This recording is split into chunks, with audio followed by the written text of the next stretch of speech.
Welcome, ladies and gentlemen.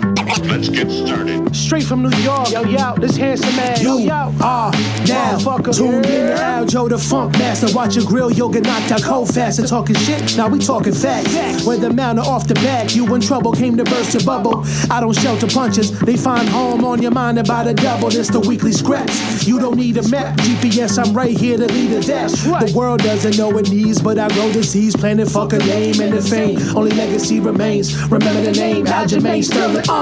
It ain't safe, motherfuckers.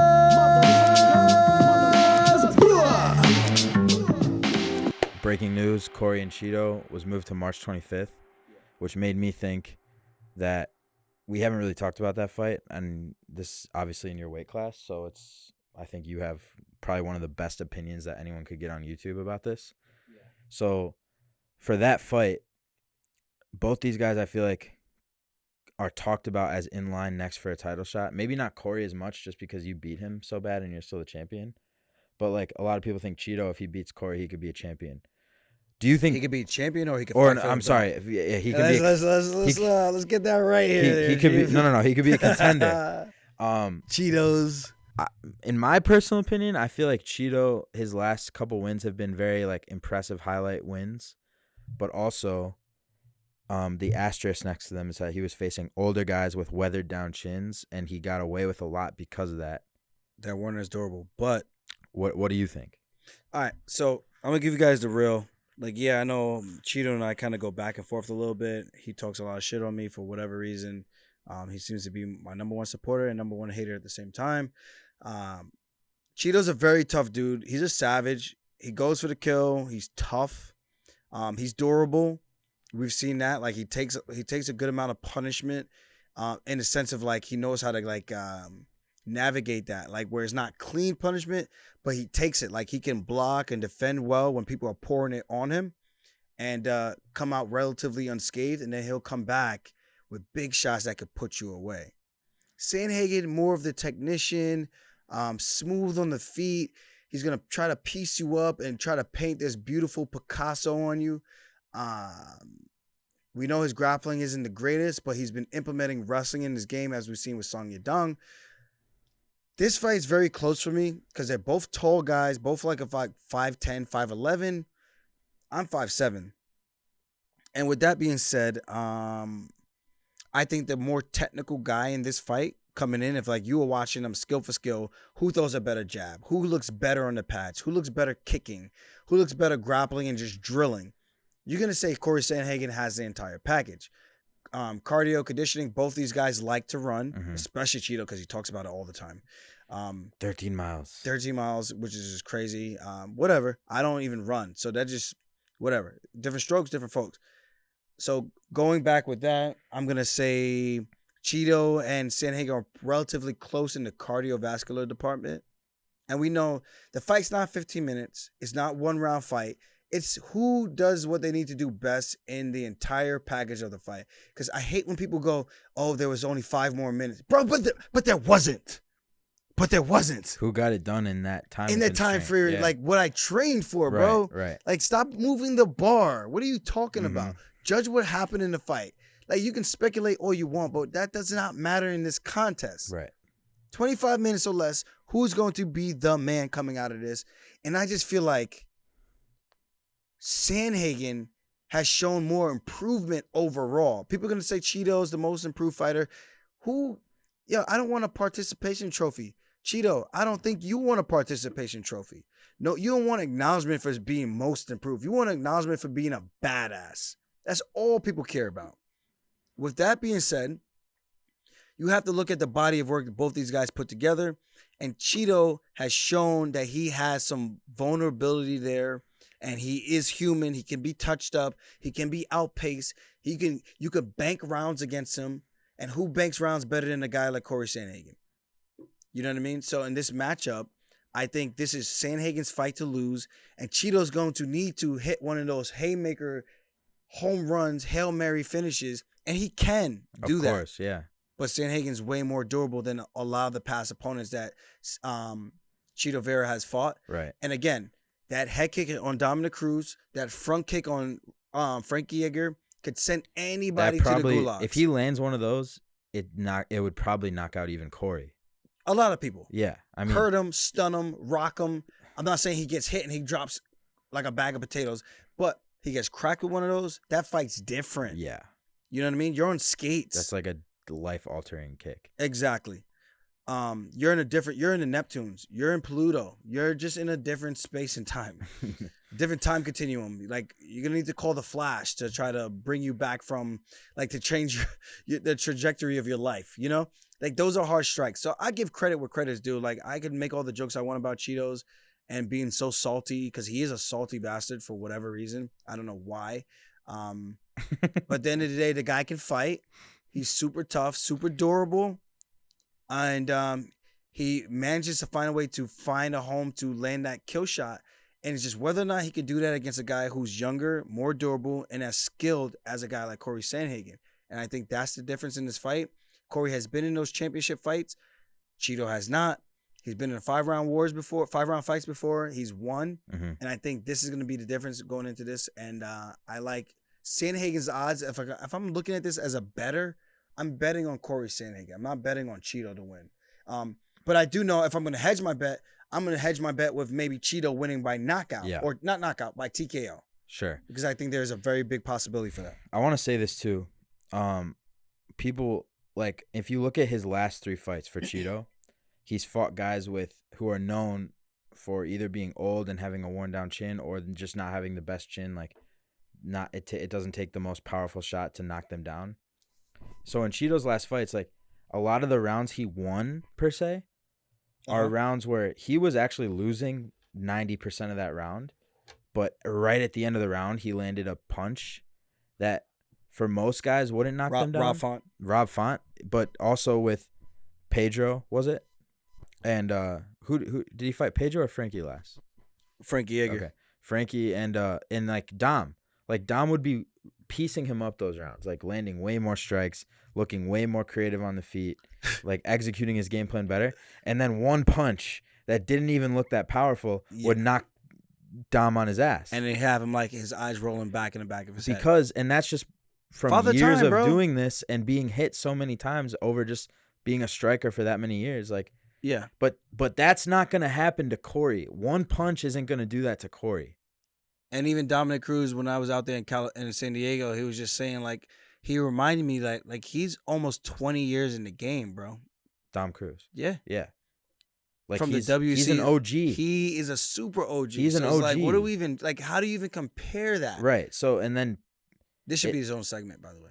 Oh, yeah. I'm going to put this out on its own. But, like, I feel like people have to take that into consideration. Like, Cory Sandhagen is just as fresh as Chito, if not more, I think. What I like about Chito, though, his attitude about constantly getting better so that one day he can be a world champion. And when you have an attitude like that, it's super positive. It makes it easier for you to go through the day-to-day grind, even if the fight doesn't go your way. He lost to Jose Aldo, came back and rebuilt himself. He lost to John Lineker, came back and rebuilt himself. John Lineker made him curl up in the fetal position, bro. Like, it was bad. Like, John Lineker is this guy who's like 5 foot. He's like 4'8", and swinging haymakers like.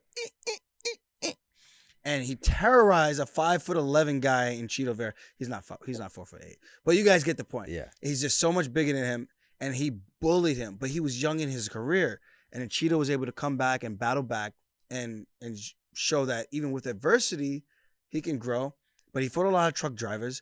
If I fought those truck drivers, I would finish them. Mm-hmm. You know what I mean? So it's like, cool.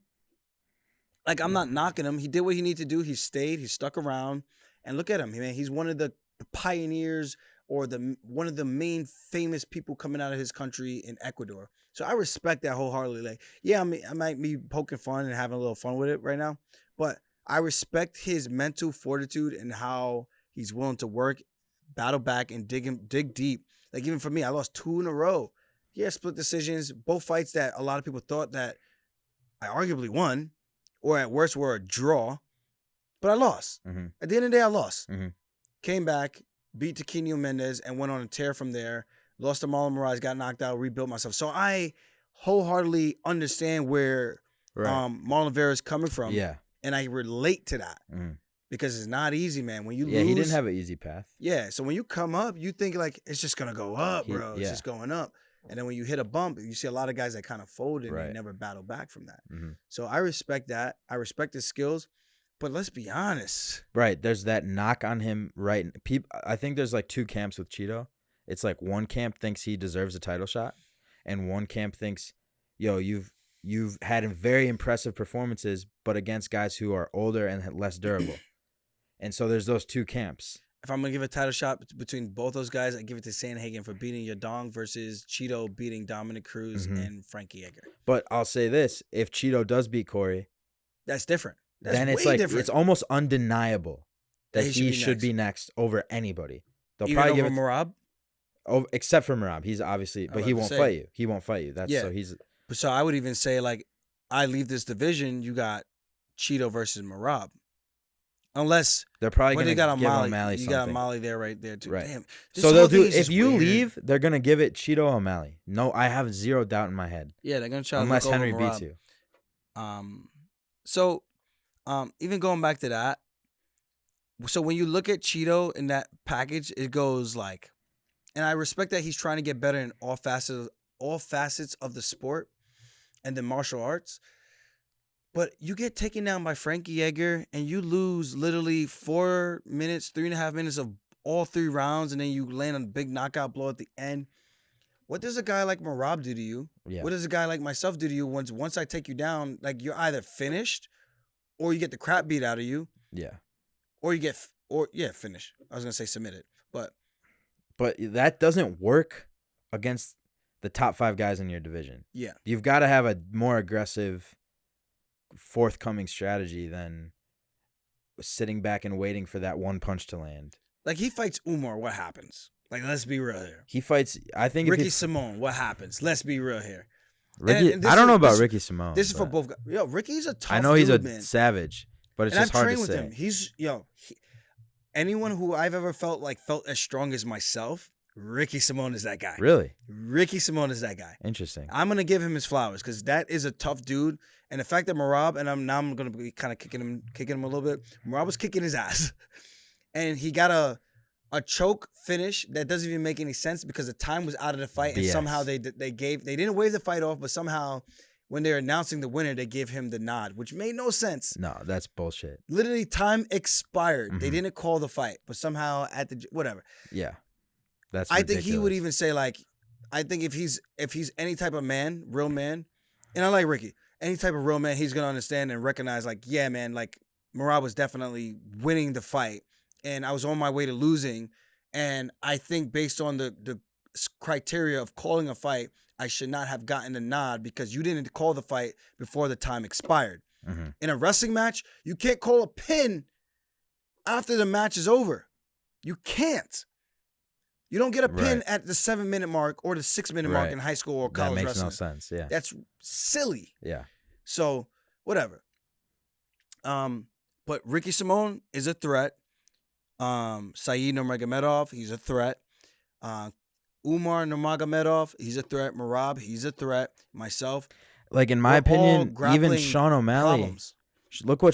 Look how good Sean did against Peter, and I don't think Chito presents nearly the problems that Peter did in that fight to Sean. Slow starter. So it looks like to me like even Sean presents a huge problem now to Chito. It's like stylistically. I mean, the first fight he presented a huge problem. Yeah, Chito was getting lit up a little bit, and it was only like a 3-minute fight. but yeah, But within those first 2 minutes of the fight, Chito was pretty much getting lit up. And of course, the fight just started. Anything could have happened. mhm. O'Malley could have gotten tired. but like But yeah, in the beginning of the fight, like let's be honest, Right. Chito was getting lit up. and you have a guy who has gone through that war with Peter Yan, who's one of the toughest guys in the division, a former champion, and you're coming off fights against, like I said, older, less durable, weathered guys. And a win's a win. I'm not going to take that Of away course, from him. but it's like, and then you compare it, like Cheeto's a guy who kind of sits back and waits for his moment. Sean's a guy who's going to come at you and throw a bunch of strikes at you from the get-go. and style on you. And he's longer than you and taller than you, and he's got that They're, experience. they're relatively even. They're both tall, lanky dudes.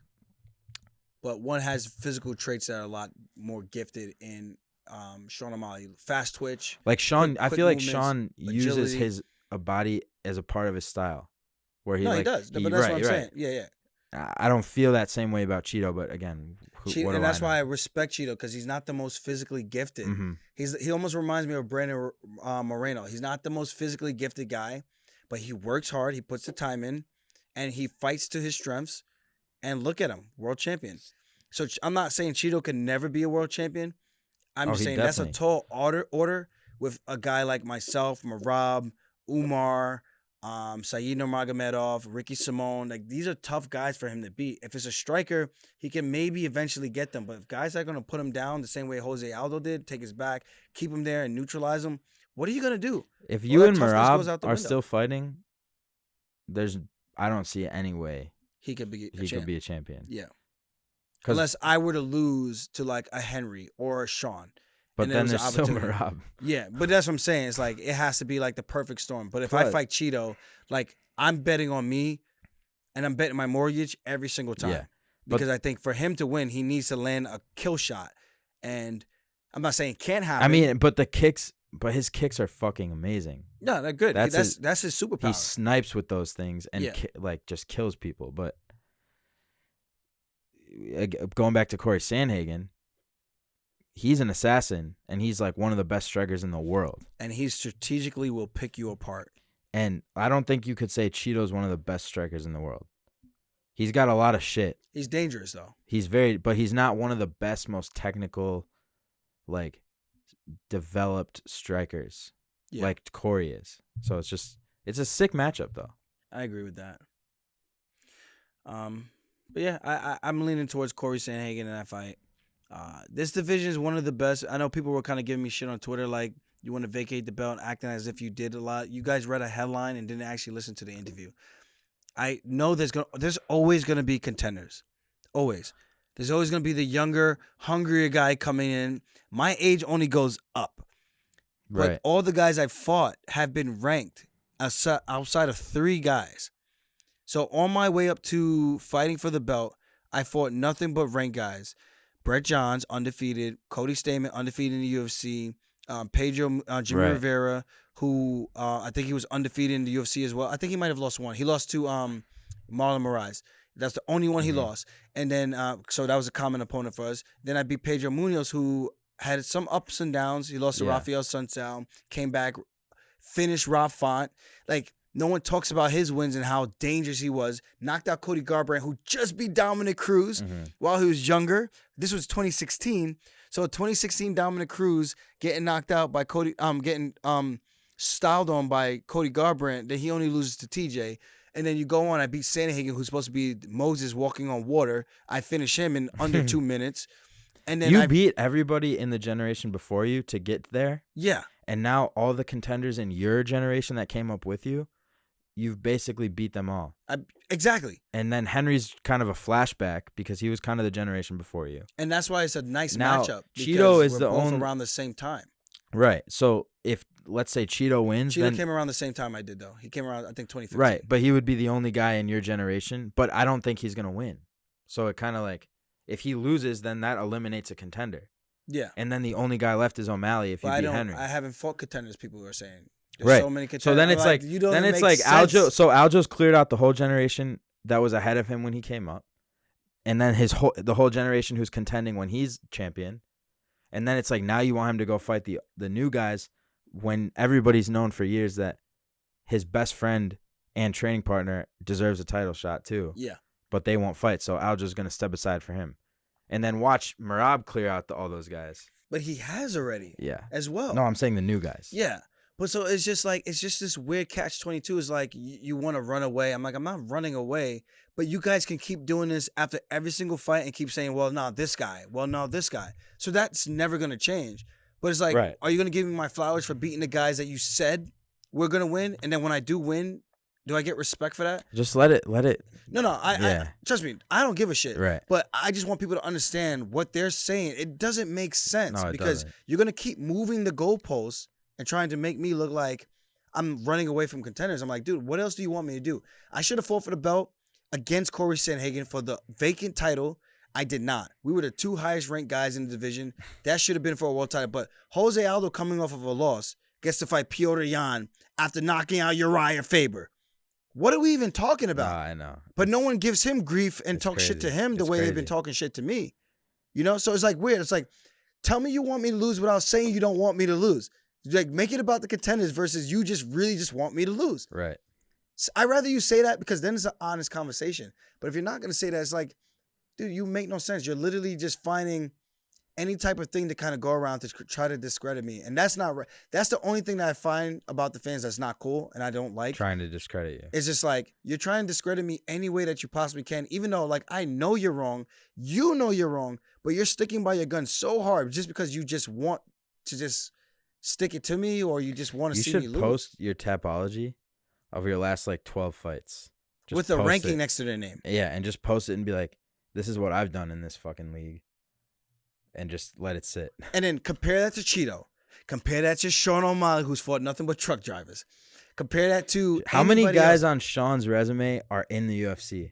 Like 0. Like, literally, I think 1 in his Pedro. last 5 fights. And that one don't even count because it was a no contest. Who else has he fought And that's in the Pedro's UFC? on his way out. I'm not Give going it- to say he's on his way out. Give it 2 but years. Give it a he's- year and a half. I don't think Pedro's even fighting anymore. We made our debut around the same time. And he's older than me. So the fact that he's older than me, we made our debut at the same fight event, same card, UFC 170, and he's been around for this long. That's impressive. It's very, very impressive. Pedro's a legend. And he's beat a lot of ranked guys. Yeah. He beat former champions. He knocked out Cody Garbrandt, bro. I'm not discrediting Pedro. No, I at know all. you're not. I'm just saying, like, Yeah. so people have to put respect on some of these wins that I've gotten. It's not like I just beat Joe Schmo And you, who supposedly has no striking, outstruck Pedro for 3 straight rounds. and Jimmy Rivera. Yeah. So it's like, So it is what it is. Like, it's either the people going to come around and recognize, like, oh, maybe this guy is actually better than what we said, or you're just going to keep looking at the first Jan fight and be like, oh, he's an actor. I mean, it's like, if that's what you want to do, it's like, okay, I can't change that. but I think you're still in the spotlight. These next 2 fights, you know, when you win, I think it's going to be, the narrative will definitely change. Because, It's like they want me to stay around till I'm 40 years old. if and if then I TJ lose at didn't 40. if you beat TJ and he didn't have the arm, it would be a completely different narrative right now. But that is so But stupid. it's just it was easy to latch on again. I know it's stupid, but I'm just saying, like, it's not your fault. It's just your bad luck. I had a partially torn bicep tendon when I fought TJ. I had a partially torn bicep tendon when I fought Piotr Jan. 2 guys that were supposed to school me. They have their own injuries. I beat those guys. I fought 7 professional fights with a torn labrum, completely torn labrum. I won those fights. You know what I mean? Yeah. So then it's like, you can't do both. You can't go, if it wasn't torn, you fought a one-arm guy. Well, which one is it? Which one is it? If he's sparring and he's beating up Juan Archuleta, he's beating up all these other guys, he's sparring with Cub Swanson, and he's having good rounds, why is it that now that I beat him, it's a problem? It's like, well, if he kicked my ass with one arm or one good, really, really good arm, then it's like, oh, I knocked out Cody Garbrandt, so Aljo's striking, I figured this was a great matchup for me because his striking was very rudimentary and I knew I could school him. But then you don't, bro. But then you don't. Even in the striking department, you don't. You could say, oh, but you took him down within the first 30 seconds. Okay, cool. That's fair. But even before that, what did TJ do that was so glaringly like, oh, there's a big gap deficit between the striking where TJ was clearly the man? We didn't see that when we fought on October 22nd. Yeah. And the people just assume it's like saying Khabib can't strike, but like, what evidence of that do we really have?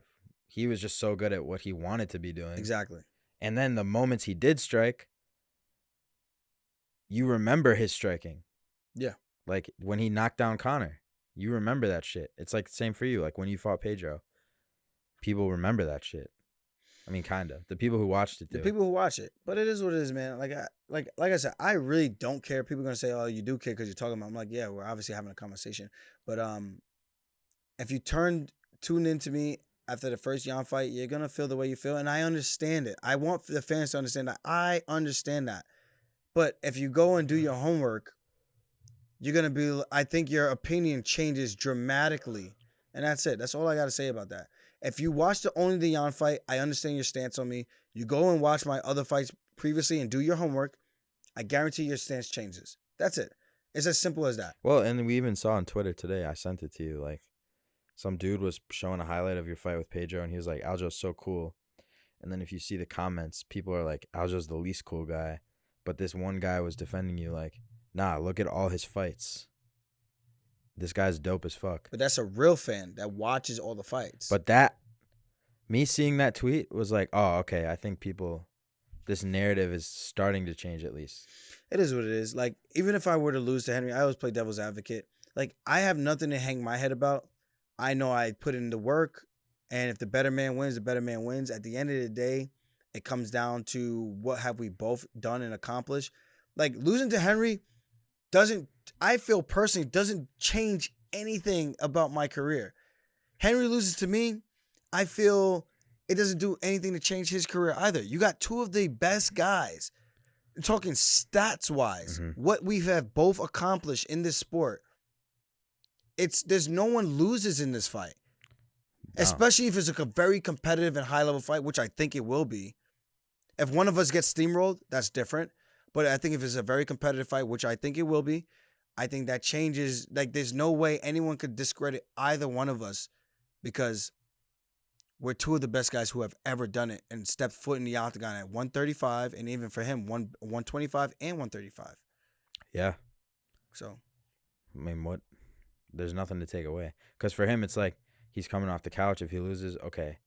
But then for you, it's like you're fighting this Olympic gold medalist, multi-weight class champion. If you lose, it's like, okay, can't really say much because you fought one of the best guys there is. Yeah, one of the best athletes ever. To ever Combat lace up sports. shoes. People argue that Henry's the best combat sports athlete of all time. I would argue that too. Like, so based on what he's accomplished. Yeah, like in multiple sports, he's become the top cream. To become the cream of the crop in anything in the world is hard, let alone sports where there's this, like, where everybody wants that type of achievement. You know, everyone, if anybody would trade their job to be a top level athlete, you know what I'm saying? Yeah. And so it's that competitive, and then to do it in two different domains is like, obviously, you can't. That's really impressive. The only thing that's gonna annoy me is when I actually do beat him and finish him, that people are gonna try to now shift and go, well, you fought someone who was out of the game for almost 3 years. And that's the most annoying part. It's just like, damned if you do, damned if you don't. You don't fight Henry, you're trying to fight Amala, you want the easier fight. I fight Henry, I beat Henry, oh, you fought a guy coming off the couch. There's no winning. And that's why it's like, yo, the and then when you beat O'Malley, it's going to be like, no one thought he was going to beat O'Malley, or no one thought O'Malley could beat him. It's obviously a mismatch for O'Malley. It's like, okay. It's so dumb. But he beat the number one contender, bro, who people keep thinking could bank account going up on a Tuesday. Fuck it. Who cares? Yeah.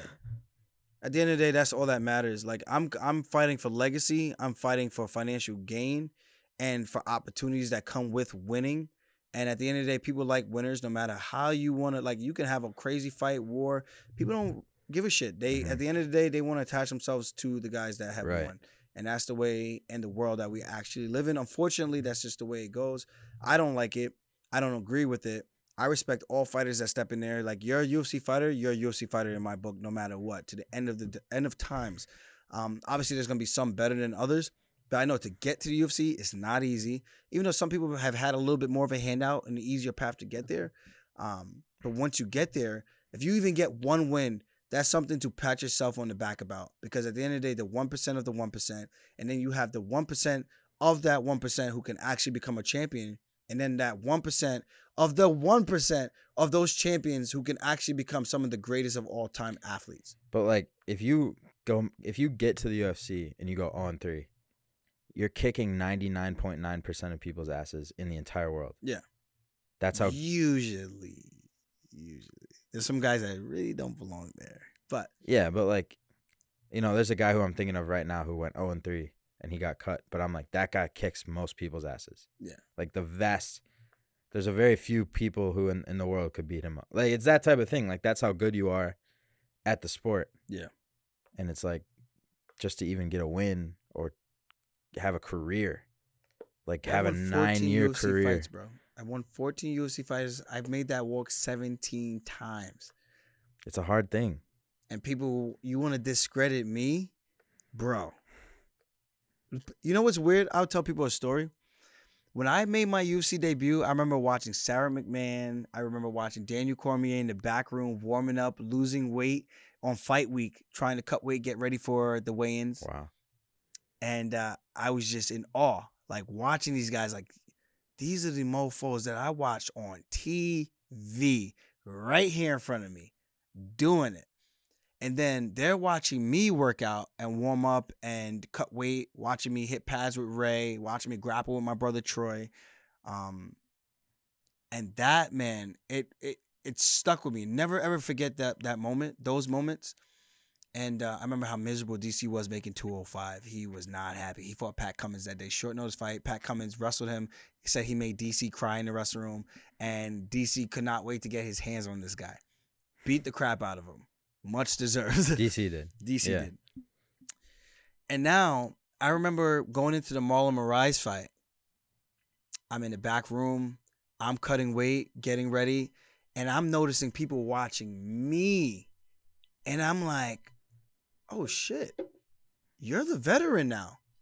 You're who people are, like, looking up to see how you do things. I'm watching these guys, how they did things, not realizing how many fights I now had in the UFC. And I'm like, oh, people care about what I'm doing now. I'm that guy now. I'm in that position. I've had almost 10 fights at that point in the UFC company. So now I get it. I'm like, oh, so this is how it works, man. Like, you see people and then eventually you become the guy, and now people are tuned in and locked into you as athletes, admiring other athletes and seeing how they do and seeing if they're doing the right things and what they could do better. And that's what it's all about, you know? So that's my story. A lot of people don't get to have that. Like, yeah.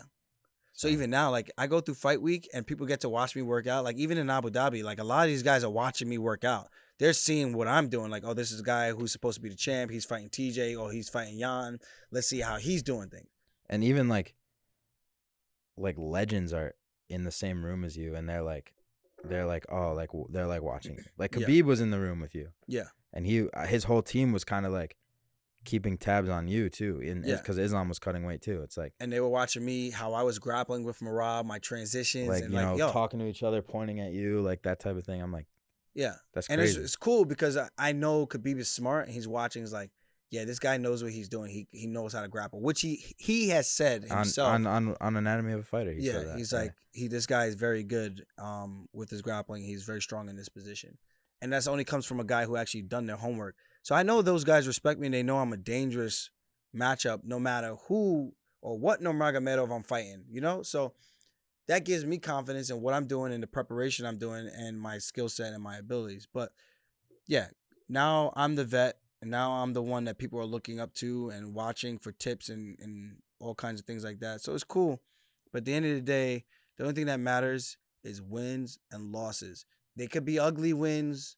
They could be dominant wins. But in the record books, they're only going to show, they're not going to have like a asterisk next to it like, this was a very dominant performance. It's not going to say that. It's just going to say he won.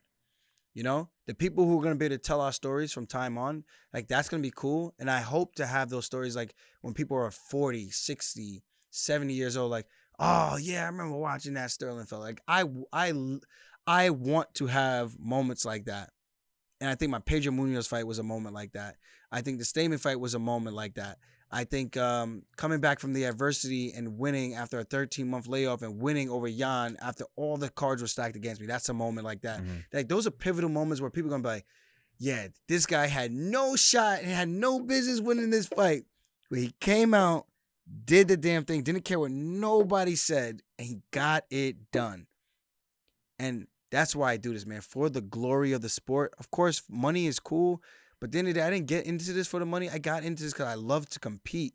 The money is the icing on the cake. And now I'm getting older. I'm like, I want to make as much of that as I can, but I still want to keep adding to my legacy. Henry Cejudo is that guy, and that's why I can't wait to fight him whenever we fight in May, if the UFC makes it official, and get it done. Even if my bicep doesn't heal to 100%, we're going to do the fight. We're going to see whatever happens. And I'm not going to tell people beforehand. Like, people are going to ask me, how's the bicep? And I'm just going to be like, no, the bicep is great, whatever it is. And even if it is really great, you're not going to know, you know? And I'm not going to make an excuse afterwards and say the bicep wasn't 100%. The better man is going to fight and win that night. Right. And that's all it comes down to. I'm not going to make excuses because I've been injured before. I fought injured before. And at the end of the day, it's either I'm going to get the surgery or I'm not going to get the surgery and try to get to as close to 100%, or I'm going to go out there and put it on the line. This place, this time, and am I the better guy at this moment in time in life? And that's it. Mic drop. And at that point, we're at 2 hours and 10 minutes. Fuck. So thank you guys for tuning in. As always, you like this shit, subscribe to this shit, spin it. Bang. Fish. Baby. Bow, bow, bow, bow, bow. Let's go get more drunk. Peace.